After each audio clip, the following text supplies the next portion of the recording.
As the twilight air filled the grand hall, lanterns flickered against the vaulted ceiling, casting warm halos over ivory tablecloths and crystal glasses. Laughter drifted through the space, bright and hopeful, as guests exchanged toasts and congratulatory embraces.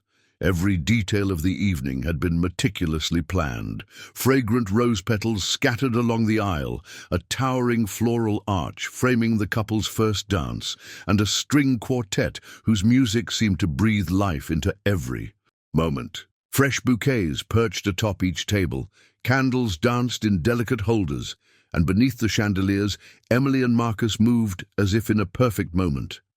Emily adjusted the delicate lace cuff of her gown, the fabric whispering against her skin, like a lover's caress.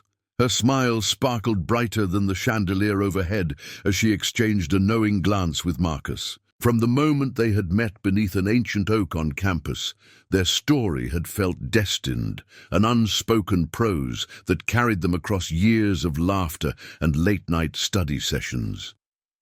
Tonight, they were no longer dreams suspended in possibility. They were standing at the threshold of forever. The reception buzzed with delight. Waiters in crisp attire glided between tables, offering champagne and amuse-bouches that danced with flavor. Children chased one another along the fringes of the dance floor, their squeals echoing beneath swaths of soft tulle. A gentle breeze slipped in through French doors, carrying the scent of jasmine from the garden beyond. As Emily and Marcus moved through the throng of well-wishers, each hug and handshake deepened the sense that nothing could touch this perfect moment. Ethan, Marcus's oldest friend, raised his glass in a vigorous salute. He had witnessed the couple's journey from the start. Study break coffees turned into weekend road trips, shared confidences whispered under starlit skies, and the quiet understanding that had grown between two hearts. He offered a heartfelt blessing, his voice steady and sincere, and the guests lifted their glasses to echo his sentiment. Outside, the lawn glowed under lantern-lit pathways, guiding pairs of lovers toward the fragrant rose garden, where lanterns flickered among blooming vines. The scent of earth and blossom mingled with the cool night air. Couples slipped away from the crowd for stolen kisses, their silhouettes outlined by moonlight. The world beyond the garden gates felt distant and unimportant. Back inside, Emily nestled into the crook of Marcus's arm as he led her to the dance floor. The quartet launched into a lilting waltz. She pressed her ear to his chest, feeling the steady beat of his heart beneath the fabric of his tuxedo. For a few timeless minutes, nothing existed beyond the soft rise and fall of their bodies moving in unison. Each step was a promise. Each turn a vow unspoken. As the song drew to a close, guests erupted in applause. Emily glanced at the faces surrounding them, each reflecting a different shade of joy. Pride, nostalgia, and the shared conviction that a new chapter was beginning. Somewhere among them, the photographer clicked shutters in rapid succession, immortalizing memories that would last far beyond the shimmer of lantern light. Later, as Emily stepped away to refresh her champagne flute, she caught sight of a scene that seemed almost unreal.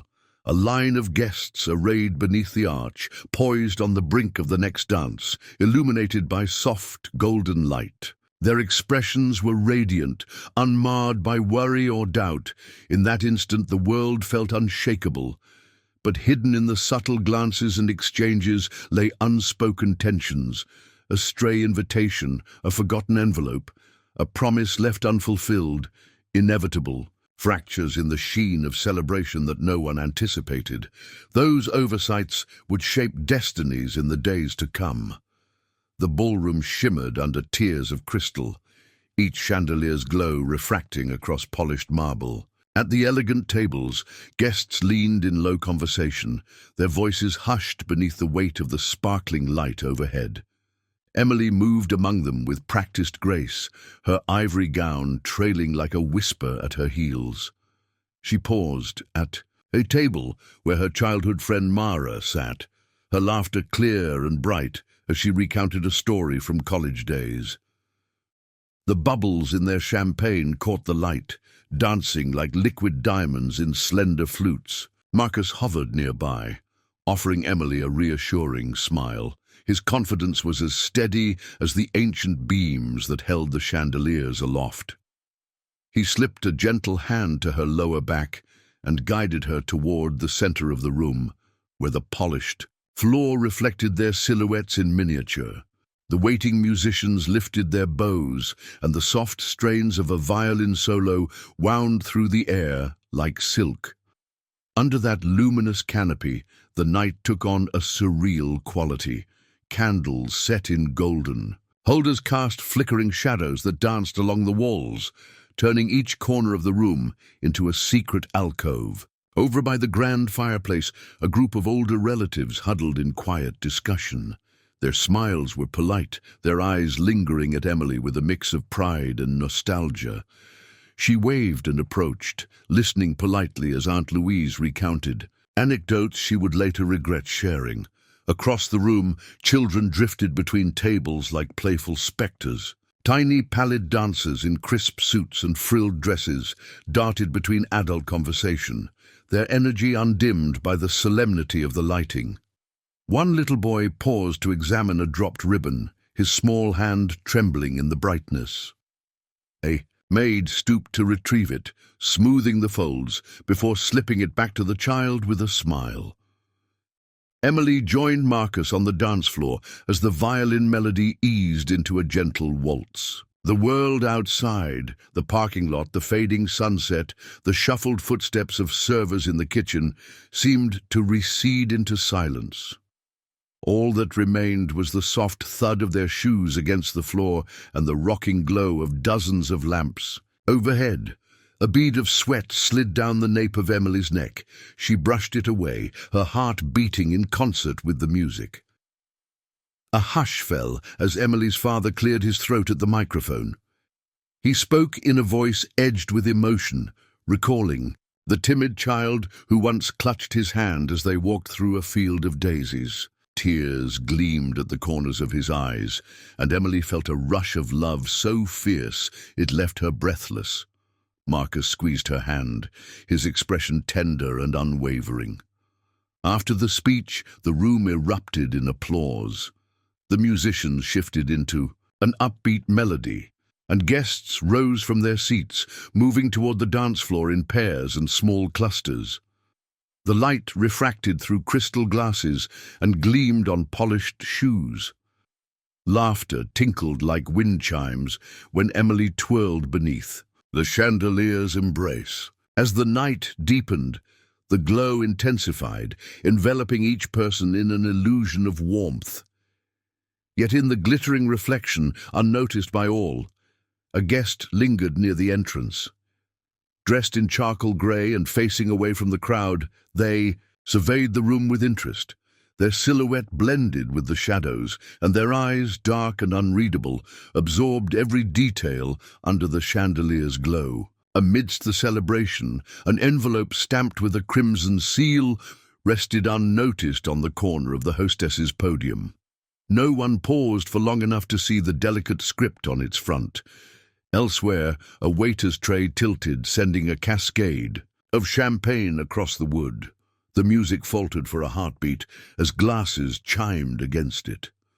In that suspended moment, the grand room felt strangely hollow, as if the chandelier's glow had illuminated something far deeper than joy alone. The evening carried on, the rhythm of conversation and laughter, a steady hum beneath the lilting notes of the string quartet. The sun had long dipped beneath the horizon, replaced by the gentle glow of hundreds of candles that now flickered like stars caught within the glass chandeliers.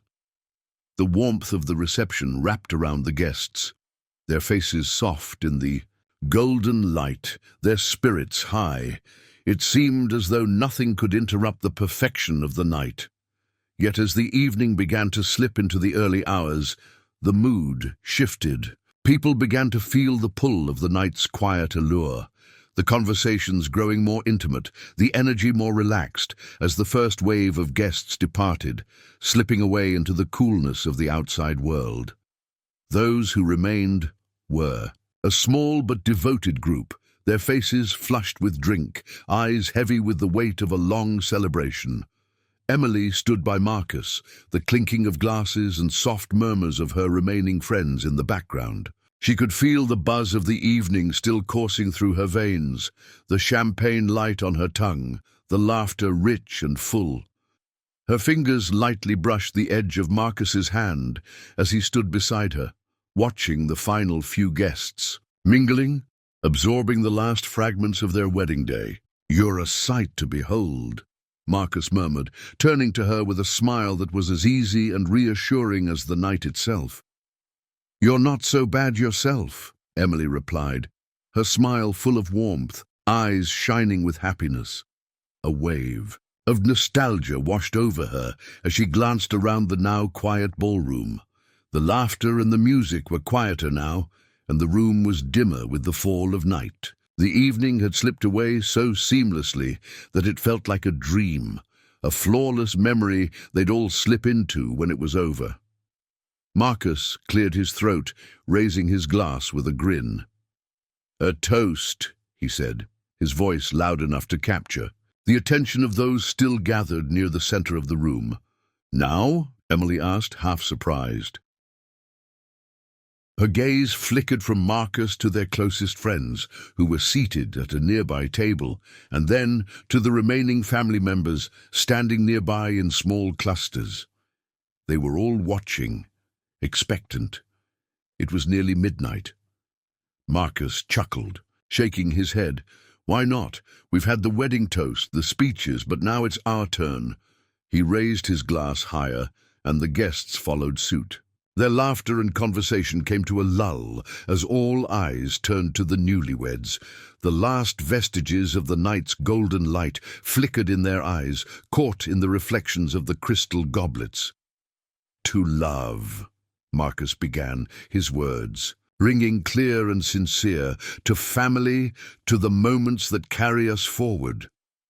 The toast was simple, but filled with meaning, carrying a quiet elegance.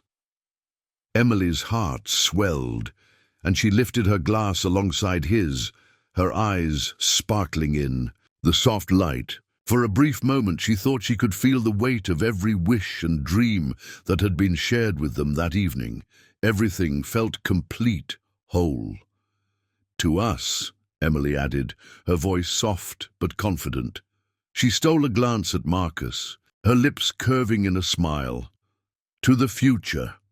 The guests echoed the sentiment, the sound of their cheers and laughter mingling with the soft melodies from the string quartet still playing in the background.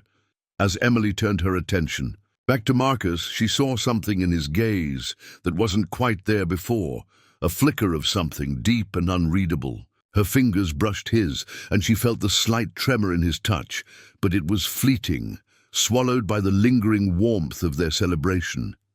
She attributed it to the intensity of the night, the emotional weight that always accompanied such milestones.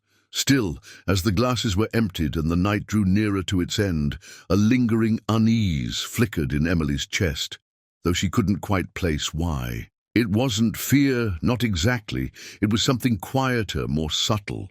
Perhaps it was the sudden quiet in the room, the way the soft hum of voices had started to die down. But she couldn't dwell on it. Tonight was supposed to be perfect. Tonight. There was no room for anything less. And yet in the distance a shadow seemed to stretch, unnoticed by all but her. A soft, inconspicuous ripple in the atmosphere. A murmur of something just beyond the reach of celebration. The first rays of light crept through the tall windows, casting soft shadows across the ballroom floor, now silent and still. The once bustling space, filled with laughter and conversation, stood untouched, as if time itself had forgotten the revelry that had taken place only hours before.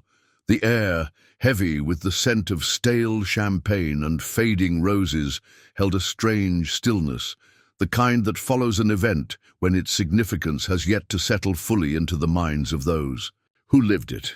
The chairs, once occupied by guests who shared in the celebration of Emily and Marcus's wedding, now stood empty, their golden fabric glinting in the pale morning light.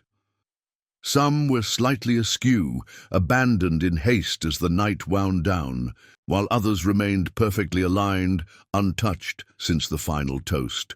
A single champagne flute sat forgotten on one of the tables, its contents long since evaporated into the air, leaving only the faintest trace of its bubble-kissed history. A soft breeze stirred the curtains near the entrance, a reminder of the world outside. The scent of the garden, still fresh with the remnants of the evening's blooms, mingled with the coolness of the morning. The stone pathway outside, bathed in the first blush of daylight, was empty, devoid of the familiar sounds of voices that had filled the night. The hum of the world beyond the venue seemed to be gradually rising, as if to reclaim the stillness that had been left behind. Yet here, inside the ballroom, nothing had changed, at least not on the surface. The staff had begun their quiet work of tidying up, moving through the room with hushed movements, sweeping up the remnants of the evening with practiced care. The golden plates, once gleaming with the remnants of delicate hors d'oeuvres, were now stacked on rolling carts, waiting to be whisked away to the kitchen. Crystal glasses were placed into racks, clinking softly as they slid into place. Yet, despite the mundane tasks unfolding, there was an undeniable sense of something amiss, a feeling that clung to the air like the last note of a song long after the music had ended. As the morning wore on, the once vibrant space, now bare of its celebratory bustle, stood in quiet reverence of the previous night's events. The soft whisper of footsteps echoed across the hardwood floors, breaking the silence for the briefest of moments before it fell again, just as it had before. The chandeliers, once bright with light, now seemed dim and distant in the early light of dawn. The vastness of the space seemed larger somehow, emptier. Emily and Marcus, who had been the center of attention only hours ago, were nowhere to be seen. Their absence, though not initially noticed in the rush of departing guests, now loomed in the space like an unanswered question. No one had seen them leave. No one had witnessed the moment when they too had disappeared into the quiet of the night. The staff moved with practiced ease, unaware that the mystery had already begun to unfold in the shadows of the ballroom. The few remaining guests had long since said their goodbyes, fading into the night or returning to their homes, leaving behind only memories and unanswered questions. The reception was over, but something lingered, a sense of unease that no amount of clearing away used napkins and half-finished desserts could erase. The sky outside was a dull grey, the first hints of morning light casting a pall over the venue. The air was thick, heavy with something unspoken, as if the universe itself had suspended time in anticipation. In the empty chairs, where moments before friends and family had laughed, danced, and celebrated, only silence remained. As the last of the staff exited the ballroom to prepare for the final cleanup, the door to the grand room clicked shut, leaving the ballroom empty, save for the soft echo of its former life. And in that silence, a question began to form. A question no one had dared to ask yet. Where were Emily and Marcus? The morning sun climbed higher, casting an unforgiving light over the ballroom that had only hours before been alive with celebration. Now, the emptiness of the space seemed to amplify the strange absence. It wasn't until after the staff had left, after the last glass was packed away and the lingering traces of champagne were swept from the floor, that anyone noticed the strange quiet where Emily and Marcus should have been. At first, it seemed like a misunderstanding, a missed call, a forgotten moment. Maybe they had slipped away for a quiet moment together, lost in the rush of the night. But as time stretched on, and the guests who had stayed for the after-party began to leave, concern shifted from a mere curiosity to something more insistent. It was Derek, Marcus's best friend, who noticed the first signs of unease. "Where are they?" Derek asked, scanning the room, his eyes searching the dim corners, expecting to see Marcus and Emily deep in conversation or laughing with their closest friends. It wasn't unusual for a newlywed couple to sneak off for a few moments of solitude after a long night, but there was something off about the air, something heavier than he could explain. The staff began to murmur, wondering if Emily and Marcus had left without saying goodbye, perhaps planning to continue their celebration in private. But Derek's unease only grew. His eyes flickered toward the empty chairs, his mind unwilling to settle on any explanation that seemed remotely reasonable. He stepped outside the ballroom, the morning air sharp against his skin, his mind already working in overdrive. "Maybe they went to the garden," Derek suggested, though even as he said the words, they didn't seem to fit. The garden, where they had shared their first kiss as a couple, should have been empty by now, yet there was no sign of them there either. The search began, quietly at first. Derek moved from the garden to the lobby, checking every corner, asking the few remaining guests if they had seen the bride and groom in the last few hours. No one had. A slow, creeping tension began to settle in Derek's chest. He retraced their steps, moving with the urgency of someone who had already realized the gravity of what was unfolding. It didn't take long before the first phone call went out, first to Emily's family, then to Marcus's. But the response was the same from everyone. The couple hadn't called, hadn't checked in, hadn't given any indication that they were leaving or that anything was wrong. The couple had vanished without a trace, just like that. No one had seen them go. No one could explain it. By mid-morning, the search grew frantic. Calls to the venue's security team revealed nothing. There was no sign of forced entry into their rooms or anything that indicated a struggle. The groom's car was still parked in its usual place in the lot. Their belongings were untouched in their suites. A sense of dread began to fill the air, replaced only by the cold, unrelenting reality that something had happened, a feeling that not even the most well-meaning explanations could dispel. The local police were contacted, and by noon, officers arrived, taking statements and speaking with anyone who might have seen something unusual. The investigation was, at first, little more than a formality. A missing persons report was filed, but the official statement from the police was one of cautious optimism. "They're likely somewhere nearby," the officer said, perhaps just needing some space after the excitement of the night. But as hours passed, the optimism began to drain away. No one had seen them go. No one could explain it. By mid-morning, the search grew frantic. Calls to the venue's security team revealed nothing. There was no sign of forced entry into their rooms or anything that indicated a struggle. The groom's car was still parked in its usual place in the lot. Their belongings were untouched in their suites. A sense of dread began to fill the air, replaced only by the cold, unrelenting reality that something had happened, a feeling that not even the most well-meaning explanations could dispel. The local police were contacted, and by noon, officers arrived, taking statements and speaking with anyone who might have seen something unusual. The investigation was, at first, little more than a formality. A missing persons report was filed, but the official statement from the police was one of cautious optimism. "They're likely somewhere nearby," the officer said, perhaps just needing some space after the excitement of the night. But as hours passed, the optimism began to drain away. No one had seen the couple anywhere in town. Their phones went straight to voicemail. Security footage from the venue showed nothing unusual, nothing that explained their sudden absence. It was as if they had evaporated into thin air. As nightfall approached, the police extended their search beyond the venue, expanding into the surrounding area, hoping to catch a glimpse of something, a clue, a car, anything.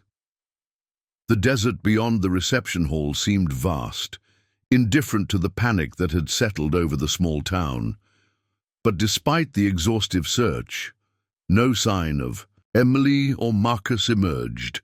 Derek stood in the center of the ballroom, the hum of the outside world muffled by the weight of his thoughts. Everything felt wrong. He could sense it in his bones, in the cold unease that had settled deep within him.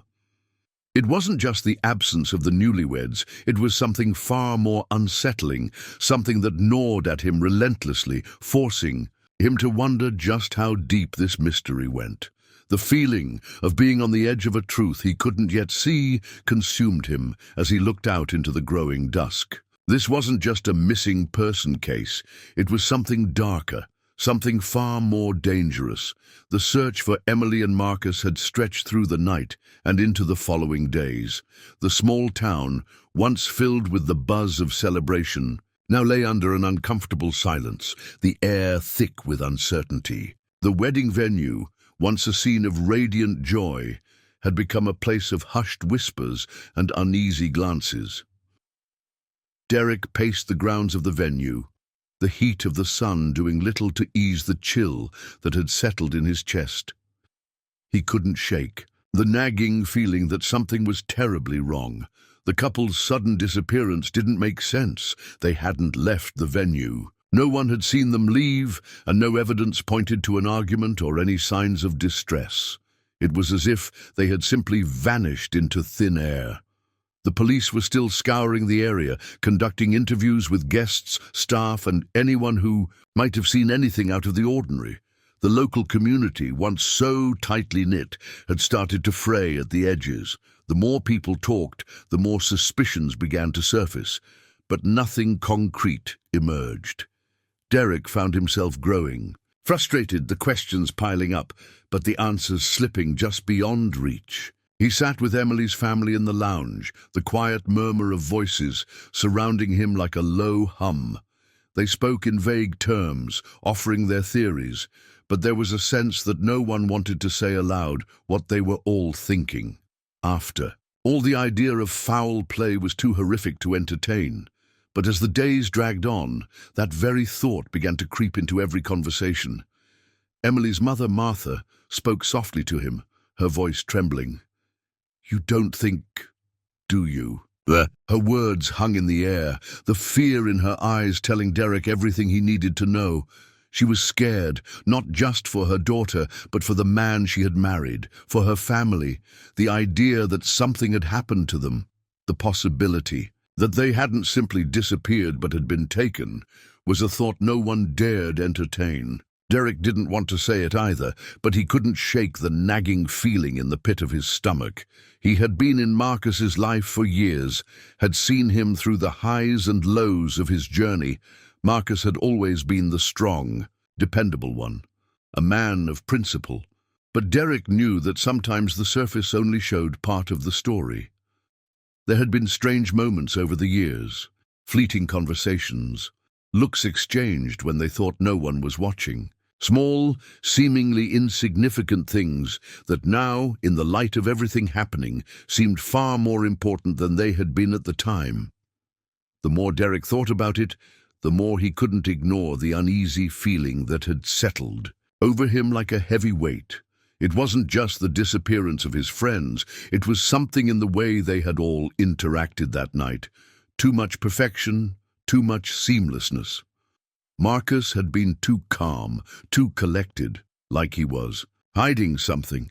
Even Emily, radiant as she had been, had seemed distant in moments, almost as if she knew more than she was letting on. As Derek wandered through the ballroom, the smell of stale champagne still lingered in the air, a bitter reminder of the night's festivities.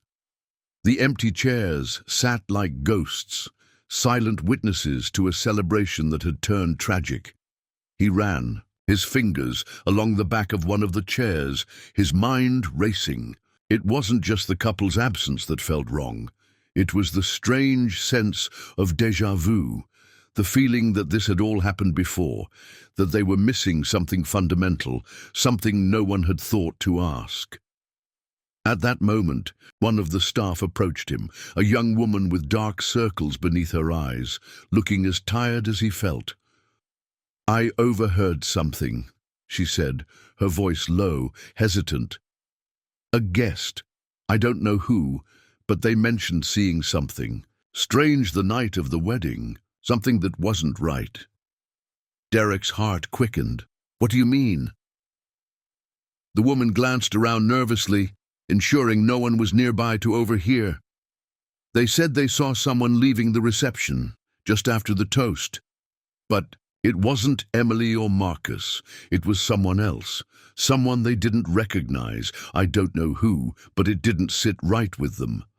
Derek's mind raced. He was certain he hadn't missed anyone slipping in and out of the ballroom. But the more he thought about it, the more the pieces of the puzzle began to shift. He wasn't sure what this new detail meant, but he knew one thing for sure. It was something that couldn't be ignored. As the day wore on, the whispering grew louder. Guests began to question one another, offering their own versions of events, each theory more outlandish than the last. Derek could feel the weight of their suspicions, could hear the fear in their voices, and with each passing hour, the truth, whatever it might be, seemed to get further and further away. The days that followed Emily and Marcus's disappearance felt like an endless loop of fruitless searches and dead ends. The town, once alive with joy and celebration, now felt suffocating, weighed down by unanswered questions and the growing sense of something dark lurking just beneath the surface. The police had expanded their search, bringing in officers from neighboring counties and even requesting assistance from nearby towns. But despite all their efforts, no new leads surfaced. The trail had gone cold. Derek spent his days retracing every step, trying to piece together the moments of the wedding, looking for something, anything that might explain what had happened. He combed through security footage from the venue, watched guests as they entered and exited, and spoke to everyone he could. But no one had seen anything unusual. No one had seen Emily or Marcus leave. No one had seen anyone acting suspiciously. The perfect wedding, with all its laughter and celebration, seemed to have been erased, leaving only confusion in its wake. The police had scoured the surrounding area. They'd checked the roads leading out of town, investigated the nearby woods, and even searched the desert just beyond the venue's property line. But still, nothing. Emily and Marcus were nowhere to be found. Their phones remained off, their cars untouched. The venue, once a place of joy, was now a place of suspicion and uncertainty. The pressure of it all weighed heavily on Derek. Every hour spent searching, every moment spent thinking, only led to more frustration. It felt as though they were being led in circles, every theory and every hypothesis unraveling the moment it was examined. Emily's family was growing more frantic with each passing day, unable to believe that their daughter and sister could simply vanish without a trace. Martha, Emily's mother, had been to the venue every day since the wedding, searching for something that might explain what had happened. But every time she left, it was as though the answers she so desperately sought slipped further away. The detectives were growing weary too. The case was starting to feel like a cold case, one that could slip through the cracks of the small town's resources. There was no ransom, no note, no obvious signs of foul play, just two people seemingly disappearing into thin air. The lack of evidence made the investigation more difficult, leaving the authorities grasping at straws. There were rumors, whispers about what might have happened, but they were just that, rumors, nothing concrete, nothing anyone could hold on to. Derek found himself sitting at the same table in the same small cafe where he and Marcus had shared countless conversations over the years. The faces around him seemed to blend into the background, their voices muffled, their concerns distant. He couldn't stop thinking about the night of the wedding, about the way everything had seemed so perfect, so complete. How had it all gone? Wrong, How had they gone from vows and celebration to empty chairs and unanswered questions? He ran a hand through his hair, staring at the untouched coffee in front of him. His thoughts circled, never landing, always searching for something. Every lead he had chased had led him nowhere. It felt like a cruel game, where the answers were always just beyond reach. He had spent days questioning the people closest to him, Emily's parents, her friends, Marcus's colleagues, but no one had any new information to offer. No one could explain where they had gone, or why they had disappeared. It was as if they had simply vanished. As the days dragged on, Derek began to feel the weight of it all. His exhaustion had begun to seep into his bones, his mind unable to focus on anything for more than a few minutes at a time. The constant questioning, the endless hours of searching, it was beginning to take a toll on him. The uncertainty gnawed at him, as though the absence of answers was becoming a part of him, seeping into the fabric of his life, making everything feel hollow. The police were still conducting interviews, still searching for clues, but Derek couldn't shake the feeling that they were running out of time. Each passing day seemed to deepen the mystery, the void where answers should have been. And though he tried to keep going, to push forward, a part of him feared that the truth, whatever it was, might never be uncovered. The days stretched into weeks, and the weight of the unanswered questions grew heavier with each passing hour. The town had moved on, slowly but surely. The wedding that had once been the talk of everyone's lips, now reduced to whispered memories and sidelong glances. Life continued as it always did, but for Derek, it felt like everything had come to a standstill. The police had continued their search, combing through the surrounding areas with dogs, helicopters, and teams of officers. They had checked nearby highways, local motels, and even reached out to neighboring towns.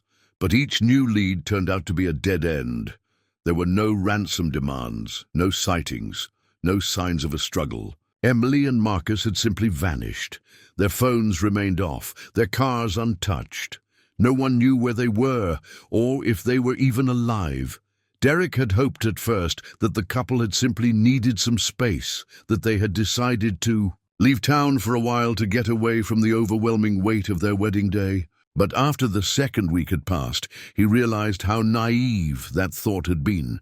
If they had chosen to leave, they would have contacted someone, their families, their friends. They would have reached out, even just to let someone know they were safe. But nothing came. The silence was deafening. The investigation, once driven by urgency and determination, began to lose steam. The local police were stretched thin, and with no new evidence, they were forced to start considering the worst-case scenarios. Could they have been victims of foul play?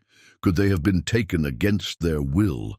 But there were no ransom notes, no witnesses, no evidence of any kind to support the theory of kidnapping. All the evidence pointed to the same conclusion. Emily and Marcus had disappeared without a trace, and the longer it went on, the less likely it seemed that they would be found alive. By the end of the third week, the case was officially deemed cold. The officers moved on to other, more pressing cases. The town slowly returned to its normal routine, the wedding venue becoming just another empty space, its once joyful walls now standing in eerie silence. The news stopped covering the case. The media moved on to other stories, and the weight of the mystery settled deeper into Derek's chest. He had been the one closest to Marcus, the one who had seen him through the good times and bad. But he was starting to wonder if he would ever see his friend again. The townspeople spoke of the couple in hushed tones.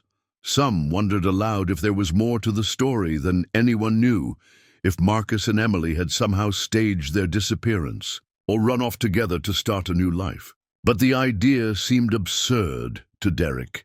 He knew Marcus too well, knew the love he had for Emily. They wouldn't just leave their families behind without a word. Something had happened, something that no one could explain. It was a cold, biting truth that hung in the air. Emily and Marcus were gone, and with every passing day, the chances of finding them alive seemed to slip further and further away. The search had slowed to a crawl, with only a handful of investigators still working the case, following up on the few leads that remained. Derek had spent hours alone in the places where he and Marcus had once shared their thoughts, their hopes, their dreams. The cafe where they had spoken about everything and nothing at all, the park bench where they had sat in silence, watching the world pass by.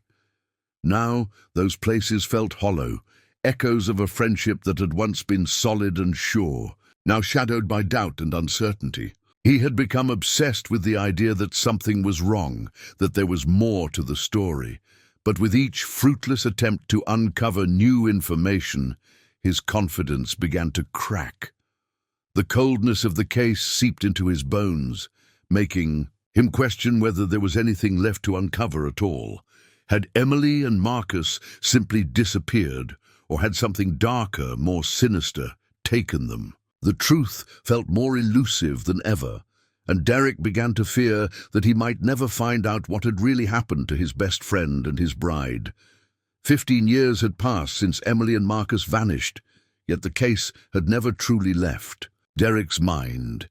The town had moved on, life had continued, but for Derek, every passing year felt like a constant, aching reminder that the answers he'd once so desperately searched for remained as elusive as the day they disappeared. He had become a shadow of the man he used to be, haunted by the unanswered questions and the weight of the unresolved mystery. The town, once buzzing with hope, had faded into a quieter version of itself. The wedding venue, now weathered by time, still stood, though it had been repurposed into something else, an office building, a community center. No one seemed to care much about it anymore. It had become just another forgotten place, like the case that had once captivated everyone's attention. Emily's parents had moved away, unable to stay in the town that reminded them too much of their daughter's absence. It was a place that had held too many memories, too much pain. Only Derek remained, still searching for a way to piece together the years of unanswered questions. The anniversary of their disappearance had always been a day Derek dreaded.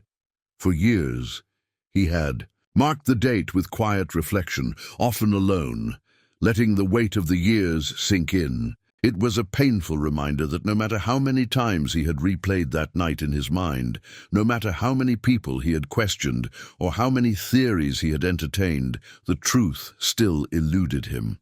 15 years had only made it clearer. The answers he sought might never come. On this 15th anniversary, Derek found himself at the old wedding venue once again. The building had changed little, though its use had shifted with the town's changing needs. He stood outside, his eyes tracing the outline of the windows, remembering the way they had gleamed in the light of the reception, the way Emily had looked standing at the altar, radiant and full of hope. The memories had become both a comfort and a curse.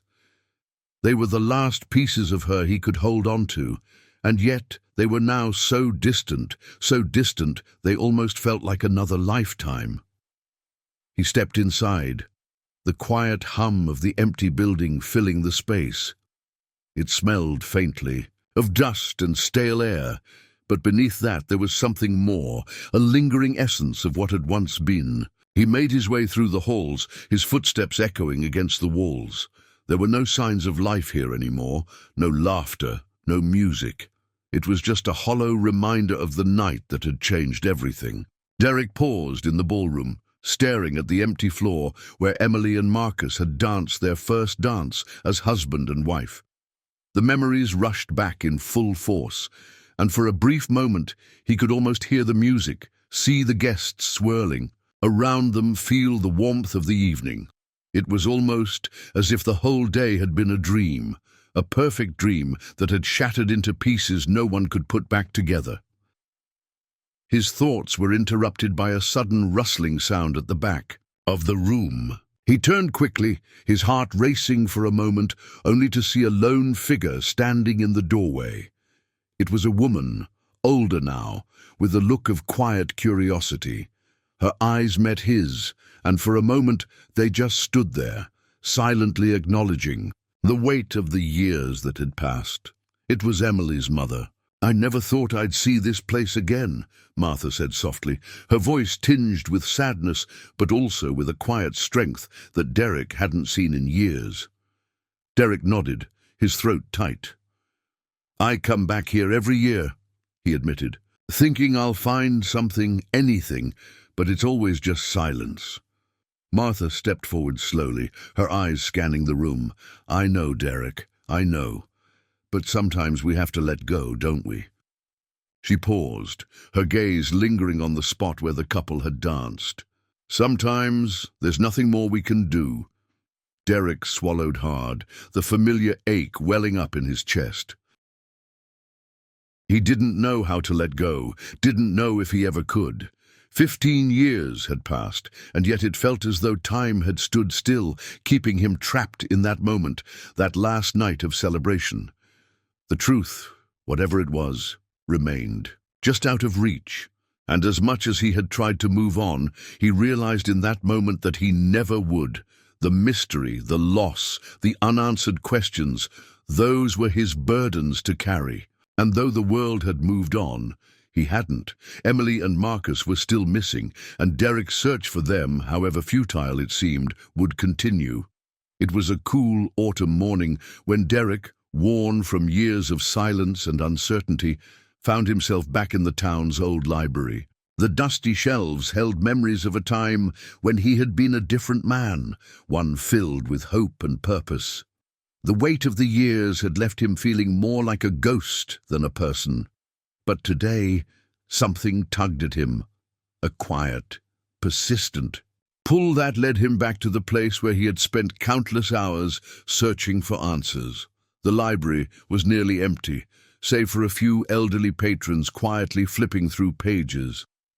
Derek walked between the rows of books, his fingers grazing the spines absent-mindedly. He had long ago exhausted every lead in town, every possibility. He had scoured newspapers, police reports, and old journals, searching for anything that might explain Emily and Marcus's disappearance. And yet, with every new page turned, the answers remained elusive. But today, something felt different. As he passed the local history section, a small, inconspicuous book caught his eye. It was an old leather-bound volume, its cover worn and cracked with age. The title, faded but legible, read, "Town Secrets, Stories of the Unexplained." Derek's heart quickened.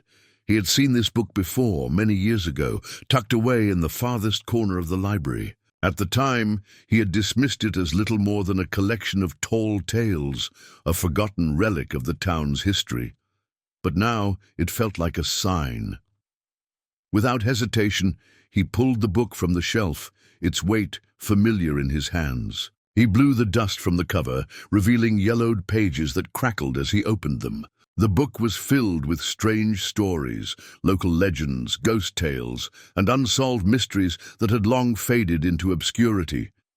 He skimmed through the pages, his eyes scanning the text, until something stopped him cold. One paragraph in particular caught his attention. It was a short, almost dismissive entry about a series of disappearances that had occurred in the town decades earlier. The account mentioned how, over the years, several families had lost loved ones, only to have their bodies never found. The details were vague, the incidents scattered over the course of a century, but there was one phrase that sent a shiver down Derek's spine: the desert beyond the Chenadi Mountains. The exact same place where Emily and Marcus had vanished. His pulse quickened as he read on. The passage alluded to strange happenings in the desert, to people who had wandered too far into the wilds of the landscape and never returned. The disappearances were always shrouded in mystery, but the book suggested that something far more sinister might be at work, something that had gone unnoticed by the town for generations. The most chilling part, however, was a line near the end. The last known disappearance took place on the night of the Harper wedding. Derek's breath caught in his throat. His mind raced and he struggled to steady himself. The Harper wedding, Emily and Marcus's wedding. Could it be a coincidence? Could something that had been buried in the town's forgotten history be connected to their disappearance? He flipped the page, his fingers trembling slightly as he scanned the next few paragraphs. The text grew more cryptic, mentioning the Watchers and those who disappear into the dust. It was vague and unsettling, offering more questions than answers. But one thing was clear. There was a dark history tied to that part of the desert, one that the town had buried beneath layers of silence. Derek's heart pounded as he closed the book. His mind raced, the pieces of the puzzle that had eluded him for so long beginning to fall into place. The connection between the old disappearances and Emily and Marcus's vanishing was too significant to ignore. He had always known that the mystery of their disappearance was deeper than it appeared, but now, in the quiet stillness of the library, he was certain. He needed to go back to the desert. He needed to find out what had really happened to Emily and Marcus.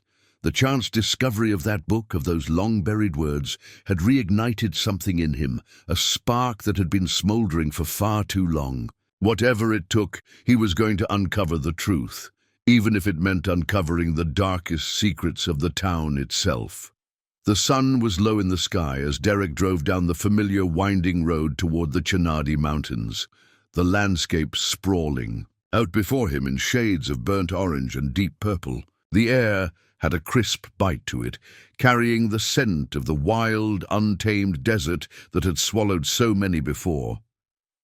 He hadn't been this far into the wilderness since the search for Emily and Marcus had begun all those years ago.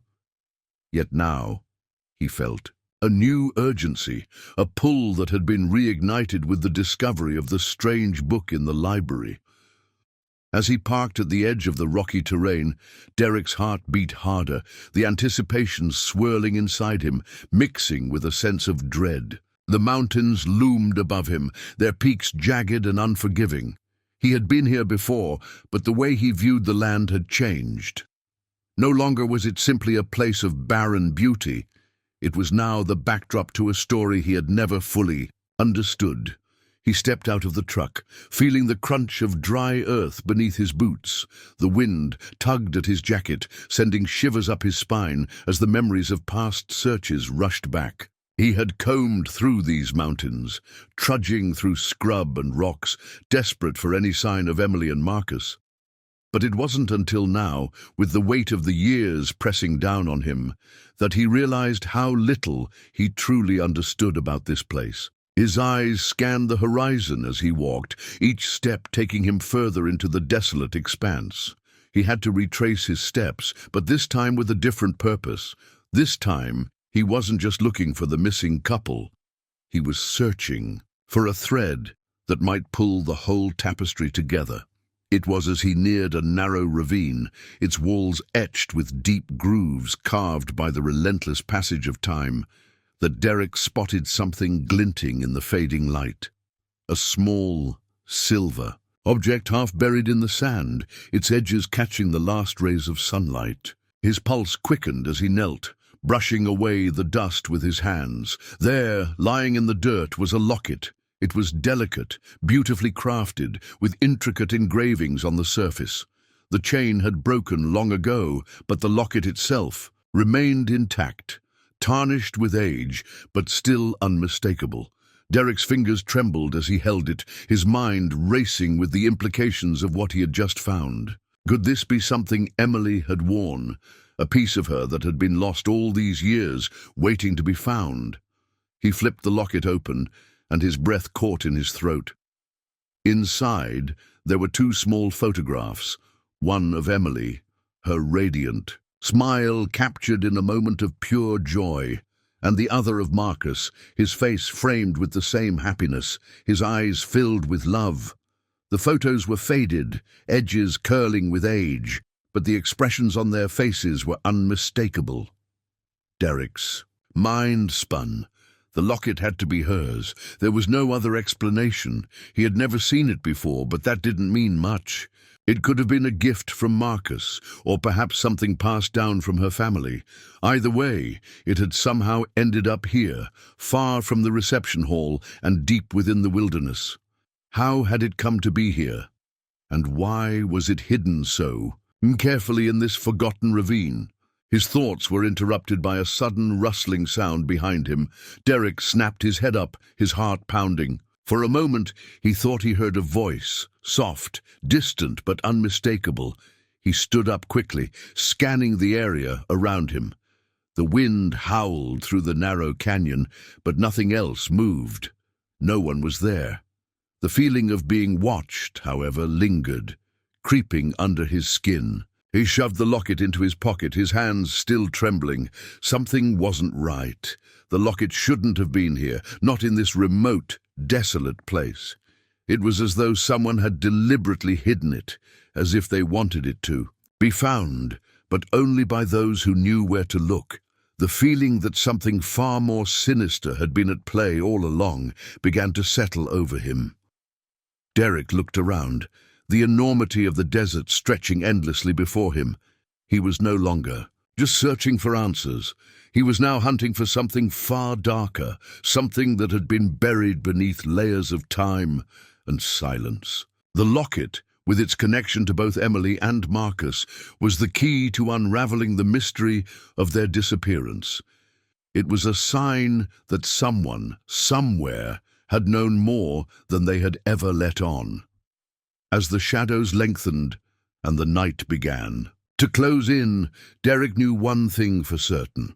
The discovery of the locket had brought him closer to the truth, but it had also opened a door to something much more dangerous.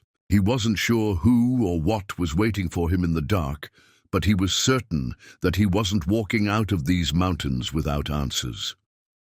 The town had grown quieter, the days growing shorter as fall descended upon the landscape. Derek found himself driving the familiar road once again, his mind swirling with thoughts of the locket, of the mountains, of the countless unanswered questions that had plagued him for 15 long years. His steps felt heavier as he pulled into the parking lot outside the now decrepit wedding venue. The place had once been the heartbeat of the town, filled with joy and celebration, but now it seemed only a hollow reminder of a life he could never reclaim. The building stood silent, its windows reflecting the fading daylight in muted hues of orange and purple. The once grand entryway, adorned with flowers and twinkling lights, now looked tired and neglected. The vibrant energy that had once filled this place seemed to have vanished with Emily and Marcus. The memories of that perfect night, of the couple's first dance under the chandeliers, felt distant now, like they belonged to someone else. Derek stepped out of the truck, the gravel crunching beneath his boots as he walked towards the front door. The air was cool and still, with only the faint rustling of leaves to break the silence. He pushed the door open, the hinges creaking in protest, and stepped inside. The ballroom was dark, save for the faint light filtering in through the dusty windows. The floor, once polished and gleaming, was now covered in a thin layer of dirt. The air was heavy with the scent of neglect, stale wood, old fabric, and the faintest trace of what had once been perfume. The chandeliers overhead, though dimmed with age, still hung in their original splendor, casting faint shadows across the room. Derek's heart thudded in his chest as he looked around, taking in the emptiness, the stillness. It was as though the place had been frozen in time, suspended between the night of the wedding and the harsh reality that had followed.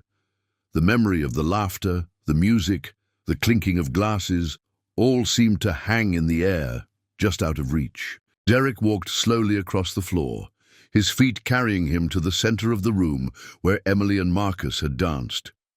He could almost see them there, swirling in the soft glow of the chandeliers, their smiles bright and full of hope. Emily had been radiant that night, her laughter infectious, her joy palpable. Marcus had been her perfect match, calm, collected, yet full of love. The couple had stood at the threshold of their future, their lives intertwined in a way that seemed destined to be. But now, the only thing left was silence. Derek stood still in the center of the room, the weight of the years pressing down on him. He closed his eyes for a moment, allowing himself to feel the remnants of the joy that had once filled this space. And then, without thinking, he reached into his pocket and pulled out the locket. The silver surface caught the dim light as he held it in his palm. He turned it over slowly, his fingers brushing the intricate engravings. Emily's face stared back at him from the faded photograph inside, her smile frozen in time, her eyes filled with hope. And beside her, Marcus's image, just as vibrant, just as full of life. Derek's grip tightened on the locket, his chest aching as memories flooded back. He had been so certain that he would find answers, that the locket, this small piece of the past, would somehow unlock the mystery of their disappearance. But now, standing in the ballroom, it only felt like another piece of a puzzle he couldn't put together. He walked toward the stage where the band had played that night, the place where Marcus had stood with his best man, raising a glass to the future. Derek could still hear the music, still feel the rhythm in his bones. But now, the music was a distant echo, lost in the silence of the room. The ballroom, once alive with laughter and music, had become a tomb of unanswered questions. Derek took a deep breath, his heart heavy with regret and longing. He wasn't sure what he was hoping to find here. Maybe closure, maybe an explanation. But all he found was the same emptiness that had followed him for years. As he turned to leave, he paused at the door, looking back one last time. The ballroom was quiet, but in his mind, the memories still lingered. Emily and Marcus were gone, but the love they had shared, the hope, the promise of forever, remained, etched in the walls of this place. And for a moment, just a fleeting moment, Derek felt as though he wasn't alone. The air inside the ballroom was thick with the scent of old wood and forgotten time.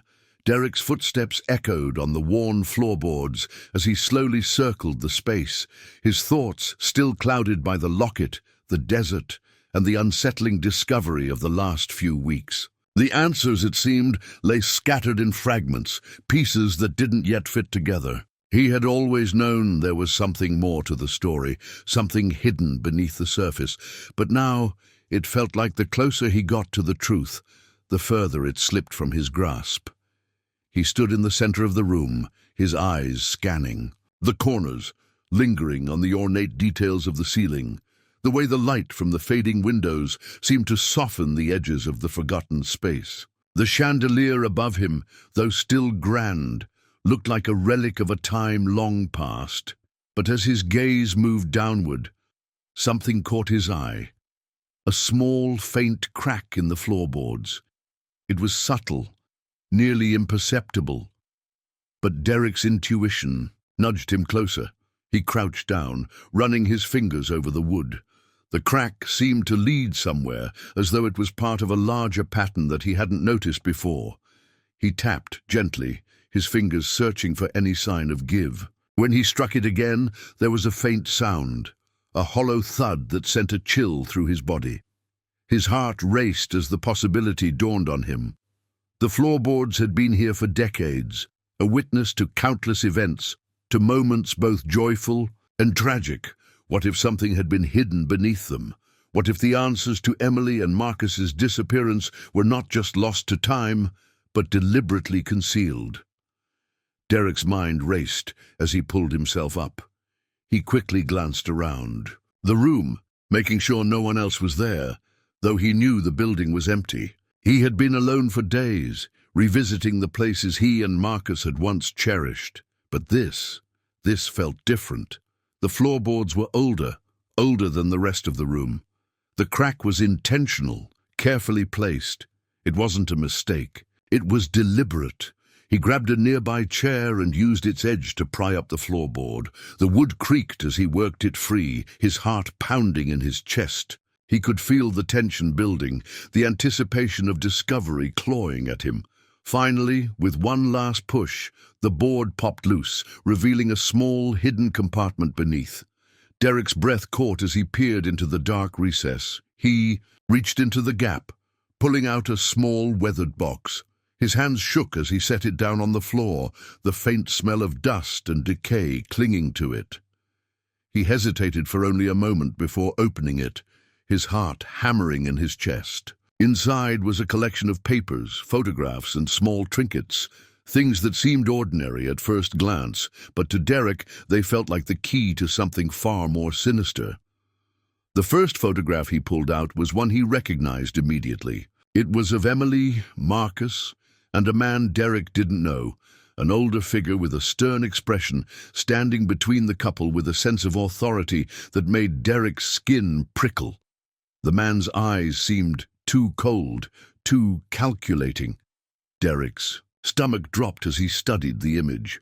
The wedding day, once so full of joy, had now become a backdrop to something far darker than he had ever imagined.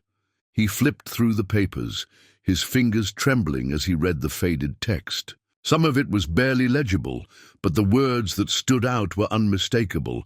Contract, exchange, secrecy. The document seemed to reference a deal, something that had been agreed upon long before the wedding day. The pieces began to fall into place slowly at first, then with increasing speed as the truth settled over him like a weight. Someone had been manipulating the situation from the very beginning. The idea of a perfect love story of Emily and Marcus's union had been nothing more than a carefully constructed facade. The wedding, the promises, the vows, they had all been part of a larger plan, a plan that Derek hadn't even known existed. The last item in the box was a small, delicate key. It was old, the metal tarnished with age, but the design was intricate, as if it belonged to something important, something hidden. Derek stared at it for a long moment, his mind racing. Where? Did it fit? What did it open? His pulse quickened as the weight of the discovery settled over him. He had uncovered a hidden truth, one that tied Emily and Marcus to something far more dangerous than he had ever anticipated. Whatever had happened to them, it was far from a simple disappearance. There were people involved, people who had been watching, waiting, and now Derek was beginning to understand why. But there was more to uncover. He wasn't done yet. The key, the photographs, the papers, each piece of the puzzle had its place, and he knew now that he was closer than ever to the truth. Derek's hands trembled as he gripped the steering wheel, the unease gnawing at him, pulling him deeper, into the unknown. The key he had found still lay in his pocket, its weight pressing against him, a constant reminder that the answers he sought were just within reach, yet still elusive. The sun had set hours ago, and the moon now cast a pale glow over the landscape, its light reflected in the dusty windshield as Derek drove deeper into the wilderness. He had followed the coordinates he had found in the papers. Coordinates that had once seemed meaningless, but now felt like the key to unraveling everything. He had no clear idea what he would find, but the unease he felt was now mingled with something else, resolve. He had already uncovered too much to turn back now. The desert stretched out before him, an endless expanse of rugged terrain and shadows. Derek's headlights pierced through the darkness, illuminating the path ahead, but the vast emptiness surrounding him made the journey feel all the more isolated. It was as though the world had closed in around him, and every mile that passed took him further from everything he had ever known. Eventually, he pulled off the road, the gravel crunching beneath his tires as he came to a stop in a secluded area marked only by the faintest outline of a path leading into the rocks. The key burned in his pocket, and his heart beat louder with each step he took toward the desolate landscape. He had been here before, but not like this, not with the knowledge of what had happened beneath his feet, not with the realization that the truth had been hiding in plain sight. Derek looked around, his breath steadying as he surveyed the surroundings. He had always known there was something wrong with this place, something that felt off. But now, with the pieces of the puzzle falling into place, he could feel it. The heaviness in the air, the unspoken presence that hung over him, waiting for him to uncover the past. His eyes caught the glint of something just beyond the rocks. It was faint, almost hidden, but there, an unmarked stone, half buried in the sand, its shape almost deliberate in its placement. Derek's pulse quickened, and he walked toward it, his footsteps echoing against the quiet desert. The grave was small, inconspicuous, as if it had been deliberately obscured. He crouched down, his hands reaching for the stone. It was rough, unpolished, and bore no inscription, no name, no date, just a cold, impersonal marker in the middle of nowhere. Derek's breath hitched as he brushed away the sand from its base, revealing the faintest outline of something beneath. A faded piece of fabric, weathered and torn. He moved the fabric carefully, revealing a small, decaying box beneath it. His fingers ached as he pried it open, the lid creaking with the effort. Inside, there was nothing but a pile of dirt, a few twisted metal fragments, and, buried deep beneath it all, what looked like a faded photograph. Derek's stomach turned as he pulled the photograph free. His hands shook as he turned it over, his heart pounding in his chest. The photo was blurry, old, and yellowed with age, but there was no mistaking the faces staring back at him. Emily, Marcus, and the man from the photograph he had seen earlier, the man who had been standing between them on their wedding day, cold and calculating. This was no coincidence. The man in the photo was connected to their disappearance. Derek's fingers curled around the photograph, his mind racing. What had happened here? Who had buried this, and why? The unmarked grave was no longer just an abandoned resting place. It was part of a much larger story, a story that had been hidden for far too long. His mind spun as he stood up, the weight of the photo in his hand, and the realization settling over him like a suffocating fog. There was no turning back now. The pieces were all aligning, and Derek knew that whatever had happened to Emily and Marcus was connected to this place, to the man in the photograph, and to the shadows that had followed them all these years. He had uncovered something far darker than he had anticipated, and yet, despite the terror clawing at him, he felt closer than ever to the truth. But the grave, the hidden evidence, the unanswered questions, it was all leading to one conclusion. The past wasn't just buried beneath the rocks. It was buried in the lies, in the manipulations, in the forces that had conspired to take everything from him. And now, with the photograph clenched tightly in his hand, Derek knew one thing for sure. There was no going back. The truth was out. There, buried deep in the earth, and it was time to dig it up. Derek sat in the dim light of his apartment, the glow from his laptop screen casting long shadows across the room. The photograph from the unmarked grave still sat on the desk before him, now surrounded by a scattered collection of notes, papers, and other clues he had uncovered over the past several weeks. The photo of Emily, Marcus, and the man who had once seemed like an insignificant part of their wedding day now seemed central to everything, the linchpin that tied so many pieces of the mystery together. But it was the old footage he had found earlier that was gnawing at him, pulling him further into the web of secrets and lies that had been spun around the couple's disappearance. The footage was old, found tucked away in the corner of a forgotten storage box in the back of a closet at the venue, a relic from the wedding itself, recorded by one of the guests. The video, which he had pulled up on his laptop, was grainy and shaky, but the faces on the screen were unmistakable. Emily, radiant in her wedding dress, smiling at Marcus. The man, who had been hovering at the edge of the frame, now looked different in the context of the footage. He wasn't just some guest who had faded into the background. He was watching Emily and Marcus with an intensity that unsettled Derek. He pressed play, the footage crackling to life. The quality was poor, but enough was visible. The wedding, reception, guests mingling, laughing, clinking glasses, played out like any other wedding video. But as Derek fast-forwarded through the casual moments, he began to slow the video down when he saw the man again. He had been watching them from a distance, his gaze never leaving the couple. The strange, cold intensity in his eyes was now clear, even through the poor video quality. There was something wrong about him. His expression seemed predatory, hidden behind a mask of polite smiles. The footage zoomed in for a moment on the man as he spoke to someone off-screen.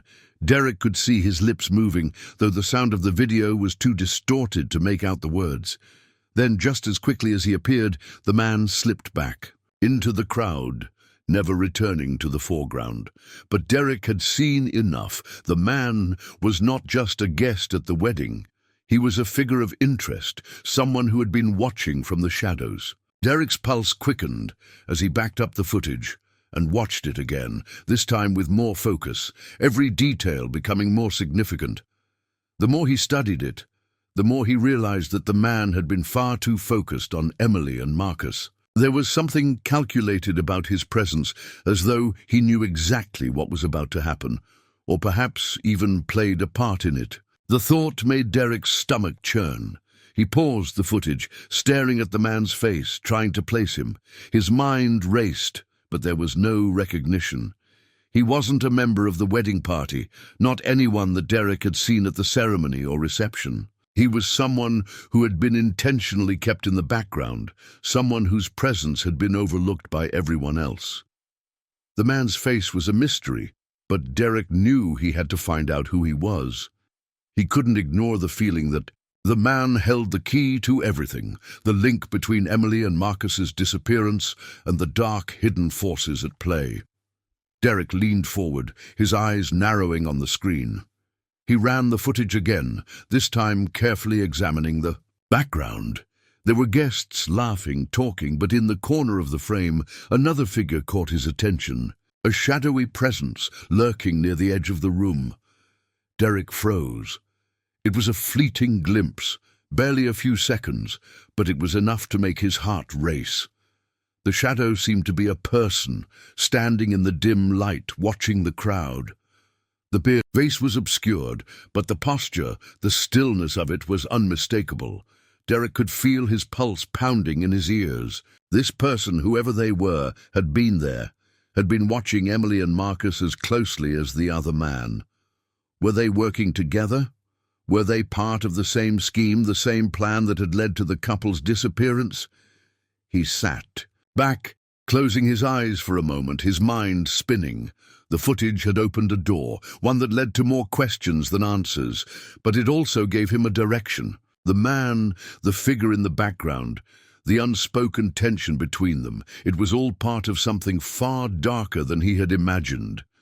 Derek knew what he had to do next.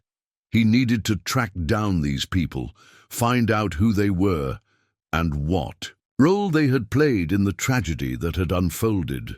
The truth was out there, buried deep in the shadows of that night, and Derek was determined to drag it into the light. Derek had always prided himself on his ability to follow the threads of a case, to chase down leads and pull at the tangles until they unraveled. But the deeper he got, the more the threads twisted into knots, each one pulling him further into a web that he wasn't sure he could escape. The faces in the footage had become obsessions, the hidden figures in the background now central to everything he had uncovered. The man in the wedding video and the shadowy figure that lingered near the edge of the room had both been careful, too careful. They weren't just participants in the night.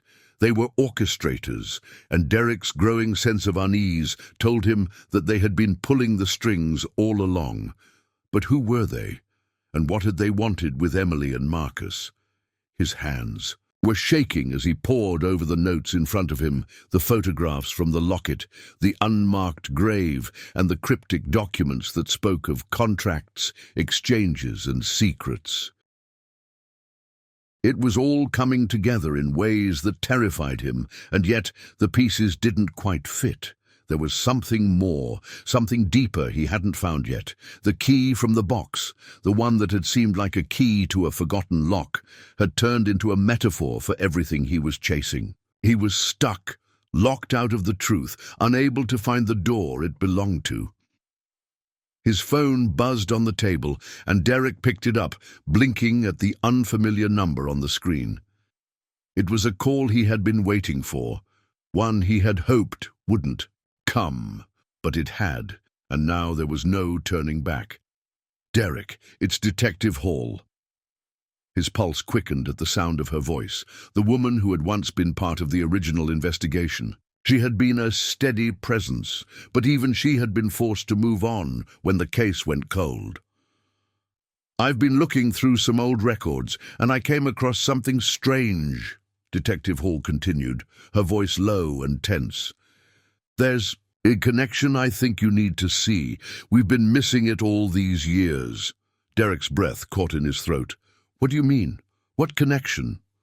"I went back through the original files and cross-referenced them with some of the newer evidence you found, photographs, the documents, and even the footage. I found a pattern, Derek, a name that keeps cropping up. It's someone I should have connected before, but I didn't. There's a group of people who were involved in the wedding, in Marcus and Emily's lives, in ways we didn't understand." Derek felt his heart race, his mind spinning. "Who?" he asked, barely able to get the words out. "A man named Richard Carver. He's been on the outskirts of every investigation in the town for years, quiet, elusive. I think he's been pulling the strings, Derek. He was connected to Emily's father through a business deal, but that's not all. He's deeper than that. He's connected to the land, to the people in power, and I think he knew exactly what would happen on that night. I think he planned it." The words hit Derek like a punch to the gut. Richard Carver. The name was familiar. He had seen it in some of the documents he had found, but he had dismissed it as irrelevant at the time. Now it was all coming into her focus. "Where do I find him?" Derek asked, his voice a mix of desperation and resolve. "I've traced him to a property near the Chenady Mountains. It's isolated, but it's where he's been operating out of for years. It's time to confront him, Derek. We can't let this go any longer." Derek stood up, his mind already racing. The connections between Emily, Marcus, and Carver were no longer a series of random dots on a page. They were a web, and Richard Carver was at its center. He had been the one to pull the strings, to keep the truth hidden, to manipulate everything, even from the shadows. As he hung up the phone, Derek felt something shift within him. For the first time in years, the weight of the case felt lighter. The truth was closer than ever. The ties that bound Emily, Marcus, and the secrets of the town were unraveling, and Derek was ready to follow them to the end, no matter the cost. Derek's headlights cut through the heavy darkness as he made his way down the narrow dirt road that wound through the Chenady Mountains. The air was thick with the scent of pine and earth, the silence pressing in on him as if the very landscape was holding its breath. He had driven this road countless times before, but tonight it felt different. His pulse thudded in his ears, and his stomach twisted with a sense of anticipation he couldn't shake. He was finally closing in on the truth, on Richard Carver, the man who had been lurking in the shadows for years, pulling strings, manipulating events in ways Derek had never fully understood until now. The road came to a stop at an imposing gate, rusted and uninviting. A large, faded sign hung from it, barely legible, but unmistakable. "Private property," it read in block letters, the warning clear. Derek parked just outside the gate, the quiet hum of the engine fading as he killed the ignition. He stepped out of the truck, the crunch of gravel beneath his boots, the only sound in the stillness. The tension in the air felt almost suffocating. The property stretched out in front of him, the silhouette of a large building barely visible. In the moonlight, a small light flickered in one window, casting a weak glow against the darkness. Derek's breath caught in his throat. This was it. This was the place where everything had been set into motion, where Emily and Marcus's lives had been torn apart. With a deep breath, he pushed forward, slipping through a break in the gate. His footsteps were steady but cautious, the weight of what was at stake settling heavily on his chest. The place was abandoned, save for Carver, of course, and there was no sign of life as he approached the house. The windows were dark, the air heavy with a strange, unnatural quiet. When Derek reached the door, he paused, listening intently for any sound from within. Nothing. The only noise was the wind, rustling through the trees behind him. He pressed his hand against the door, its surface cool and weathered, and pushed it open slowly. The creak of the hinges echoed in the night, an ominous welcome.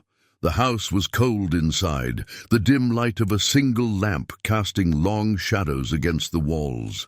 Derek stepped inside, the door clicking shut behind him with an almost finality.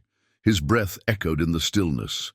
He wasn't sure what he expected, but the emptiness of the place left him unsettled. The walls were lined with old furniture, covered in dust, and the faint smell of something stale lingered in the air. But there was no sign of Carver, no footsteps, no movement. He moved further into the room, his eyes scanning the space. The place felt like a mausoleum, a place where secrets had been buried and left to fester in the dark. He wasn't sure if he was ready for what he would find, but he had come too far to turn back now. The sound of footsteps broke the silence, sharp and deliberate, coming from the hallway behind him. Derek spun around, his heart racing. A figure emerged from the shadows, tall, thin, with a face that looked as if it had been carved from stone. Richard Carver. Carver's eyes narrowed as they met Derek's, his expression unreadable. "You shouldn't have come here," he said, his voice low but laced with a dangerous calm. "You think you can stop it, don't you? You think you can unravel it all?" Derek's jaw clenched. "I know what you've been hiding, Carver. I know what you did to them, to Emily and Marcus, to everyone." Carver's lips curled into a tight, humorless smile. "You have no idea, Derek. You think this is about them. This is bigger than your precious couple. It always has been." Derek's breath caught in his throat. "What do you mean? What are you talking about?" Carver stepped closer, his voice dropping to a whisper as he leaned in. "It was never about love, Derek. It was always about power, about control. They were just pawns in a game that's been played long before you even understood the rules." Derek's mind raced, his heart pounding in his chest. "Why? Why did you do it? Why them?" Carver chuckled softly, a dark, hollow sound that sent a chill down Derek's spine. "Because they were the perfect targets. They were too innocent and too trusting. And I knew that with the right pressure they'd be mine. But it wasn't just them. It was about getting you here, about pulling you into this mess, making you a part of the plan. You think this is about one wedding? It's about a much larger scheme, Derek, a much older game." Derek stepped back, trying to process the flood of information, his mind struggling to keep up. "You're telling me this has been planned from the beginning? That everything I've uncovered, it's all part of your design?" Carver nodded, slowly, his eyes gleaming in the dim light. "Exactly. And now you're here. So tell me, Derek, what will you do with the truth? Will you walk away, or will you keep digging, keep unearthing secrets you weren't meant to find?" The room seemed to close in around Derek, the weight of Carver's words pressing on him, suffocating him. He had uncovered more than he had bargained for, and yet the truth felt as if it was slipping through his fingers, impossible to hold on to. But one thing was clear. Carver had been the mastermind all along, and Derek was only beginning to understand the full scale of the game he had been pulled into. Derek stood outside the courthouse, his heart pounding in his chest. The morning sky was overcast, the clouds heavy with the promise of rain. He had been here before, walking these same steps with a different purpose. But today was different. Today, everything he had uncovered, every hidden truth, every buried secret, was about to be laid bare. The courthouse loomed in front of him, its stone walls cold and imposing. He could hear the sound of footsteps behind him, a rhythmic, steady cadence that made him glance over his shoulder. Detective Hall was there, walking beside him, her expression tight with anticipation. She had been with him every step of the way, through the long nights of searching, through the unraveling of the truth. And now they were here, at the final moment, where everything would either fall into place or crumble under the weight of the revelations. "Are you ready for this?" Hall asked quietly, her voice barely audible against the hum of the crowd outside the building. Derek nodded, but even he wasn't sure if he was ready. They had spent weeks tracking down the final pieces, but now that they were here, now that the moment had arrived, there was a part of him that wanted to turn back, to leave the courthouse, to leave the truth buried where it belonged. But he couldn't. Not now. Inside, the courtroom was quiet, the air thick with tension. The judge's bench sat high above the room, the gavel resting beside it like a quiet reminder of the power that would soon be wielded. At the defendant's table, Richard Carver sat, his back straight, his expression unreadable. He had been so careful, so calculated in his moves. But today, his carefully constructed facade was about to be shattered. The prosecutor stepped forward, his voice firm as he addressed the court. "Your Honor, today we seek justice for the victims of Richard Carver's actions, Emily and Marcus Harper, and the countless others who have suffered in silence because of his manipulation, his cruelty. This is not just a case of disappearance. This is a case of a man who used his power, his influence to destroy lives, to control, to kill." Derek felt a chill slide down his spine as the prosecutor laid out the evidence. The photographs, the documents, the testimonies, everything was on the table now. Everything that Carver had hidden, buried under layers of lies, was exposed. Derek watched as the images flashed on the screen, each one a reminder of the pain Carver had caused. Emily and Marcus, once so full of life, their bright futures snatched away by the man who had carefully orchestrated their fates. When the prosecutor finished, it was time for the defense to speak. Carver's lawyer stood and adjusted his glasses, his voice smooth, almost too smooth, as he turned to address the court. "Ladies and gentlemen, what you have heard today is not the whole truth. Richard Carver is not the villain that the prosecution would have you believe. He is a man who has been misunderstood, a man whose actions were misrepresented. What happened to Emily and Marcus was tragic, but it was not premeditated. It was not malicious. It was a series of unfortunate events, nothing more." Derek felt his hands tighten into fists at his sides as the lawyer's words washed over him. How could anyone believe that? How could anyone buy into this distorted version of the truth? But it wasn't the lawyer's words that held the courtroom's attention. It was the man himself, Richard Carver, sitting there so calm, so collected. A man who had orchestrated so much suffering, yet now played the role of the innocent, misunderstood figure. The judge's gavel struck the wood with a sharp crack, silencing the room. All eyes turned to the bench, and Derek held his breath as the judge, an older man with graying hair and a stern expression, leaned forward. "I have heard the arguments," the judge said, his voice low and deliberate. "I have seen the evidence. I have listened to the testimonies. And now I will pass judgment." The room was still, the weight of the moment hanging in the air like a suffocating cloud. "Richard Carver," the judge continued, "you stand before this court accused of far more than mere disappearance. You stand accused of a systematic campaign to control, manipulate, and ultimately destroy the lives of those who trusted you. The evidence is clear. Your actions were not just criminal, they were vile. And for that, you will be held accountable. The words hit Derek like a wave crashing over him. The years of searching, the sleepless nights, the endless questioning. It had all led to this moment.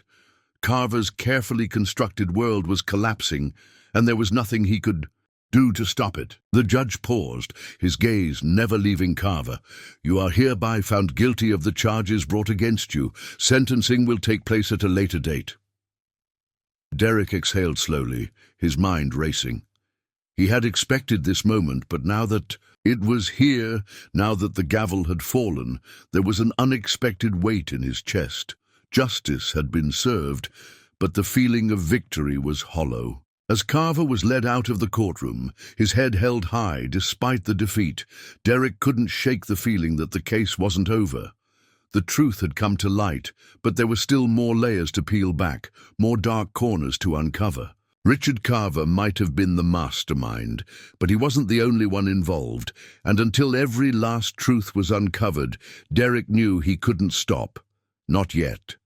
The sun hung low in the sky, casting long, slanted shadows across the town. As Derek stood at the edge of the courthouse steps, his fingers clenched around the railing. The day felt surreal, like the world was holding its breath. Everything had led to this moment. The countless hours of investigation, the shattered pieces of evidence, the whispered truths that had slipped through the cracks of years. The trial was over. Richard Carver had been convicted, but the weight of the truth, of what had been uncovered, still pressed heavily on Derek's chest. He watched as the crowd dispersed, the media thronging around reporters who spoke in hushed tones, their cameras snapping photos of the final moments of the trial. People filed out, heads lowered, their faces a mixture of relief and disbelief. It was as if the town had been holding its breath for far too long and could finally exhale. But Derek knew it wasn't over, not for him, and not for the victims. "Derek," a voice called, breaking his reverie. It was Detective Hall, her voice low, her expression tired but resolute as she approached him. She was the only one who truly understood the weight of everything they'd uncovered. "Didn't think I'd ever see the day," she said, her words heavy with meaning. "It's over." Derek nodded slowly, still unable to shake the unease that gnawed at him. "It's over. But it feels like the beginning, doesn't it?" Hall studied him for a moment, then gave a slight nod. "You've been chasing shadows for so long, but you got him, Derek. You did it." The words should have brought a sense of satisfaction, but all Derek could think of was the deeper, darker layers that remained beneath the surface. Carver's conviction was a victory, but the truth, the full truth, had yet to be fully revealed. There were still pieces missing. The way the case had come together, the way it had unfolded, felt too neat, too controlled. As if someone, somewhere, had known it was coming and had made sure it happened just this way. "I know," Derek said, his voice low. "But there's more to this. There's someone else pulling the strings, someone else who's still out there." Hall's brow furrowed. "What are you talking about?" "The man in the photo, the one from the wedding footage. He's not just some bystander. He's part of something bigger, something deeper. I've been going over everything, and I keep coming back to the same thing. Carver wasn't the only one involved. There's a network, a system that has been operating in the background for years. We've only scratched the surface." Hall looked at him, her eyes narrowing. "So you're telling me this isn't over? That we've missed something?" Derek turned away, his gaze drifting to the courthouse steps, where the crowd had all but dissipated. "I don't know, but I can't shake the feeling that this is just the start. We've exposed Carver, but the people behind him, they're still out there." "Then we find them," Hall said with conviction, stepping closer. "Whatever it takes, Derek, we don't stop now. Not when we're this close." Derek met her gaze, and for the first time in days, something in him settled. The weight of the years, of the questions that had haunted him, didn't seem so unbearable. The truth had emerged, slowly, painfully, but it had come. Carver had been convicted, but he was only one part of a much larger puzzle. The rest was still out there, waiting to be discovered. "There's still work to be done," Derek said, his voice steady. "But we're not alone in this anymore. We've got the truth on our side." Hall nodded. "Then let's finish this, together." The sky was darkening as they stood together on the courthouse steps, the last of the days, light fading into the horizon. Derek had spent so many years chasing after a truth that seemed to slip further away with each passing day. But now, for the first time, it felt within reach. The pieces of the puzzle were coming together, and no matter how deep the darkness went, no matter how much resistance they faced, Derek knew one thing for sure.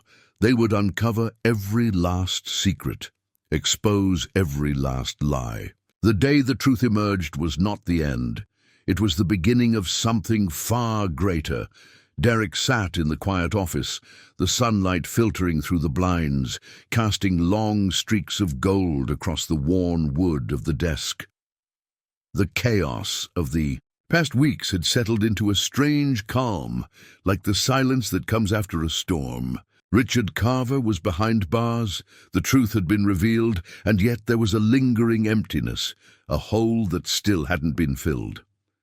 For all the answers that had come to light, the toll it had taken on everyone involved was undeniable. Detective Hall had gone home hours ago, her work done for the day, but Derek remained, his mind whirring, his thoughts tangled in everything he had uncovered.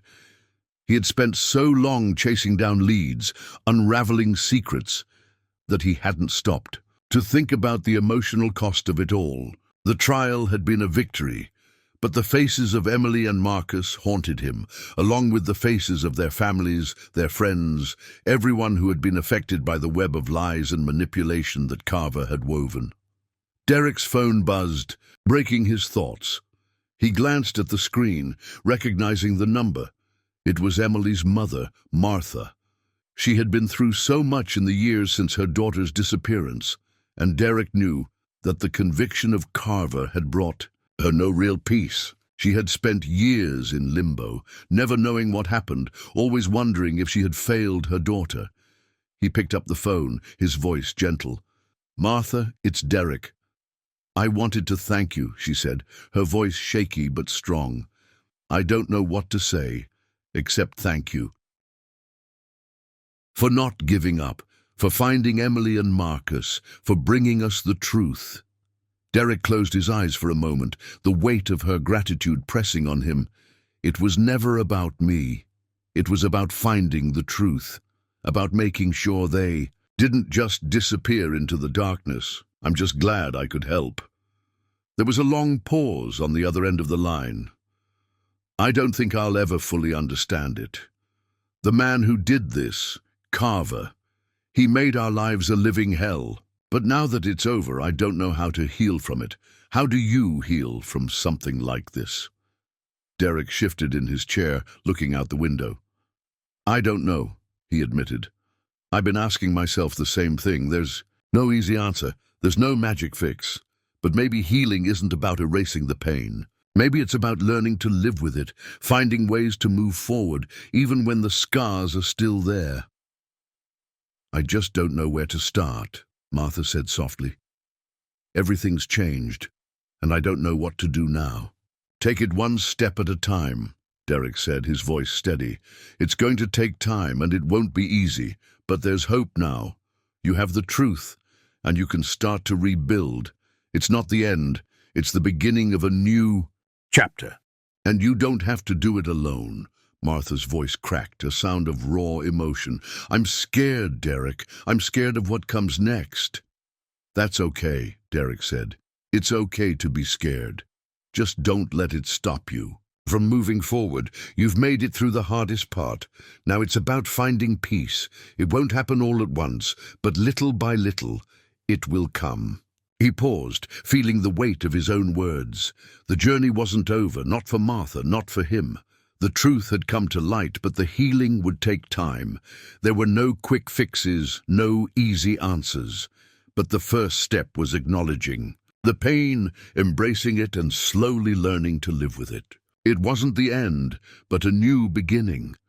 "Thank you," Martha whispered, her voice quieter now, softer.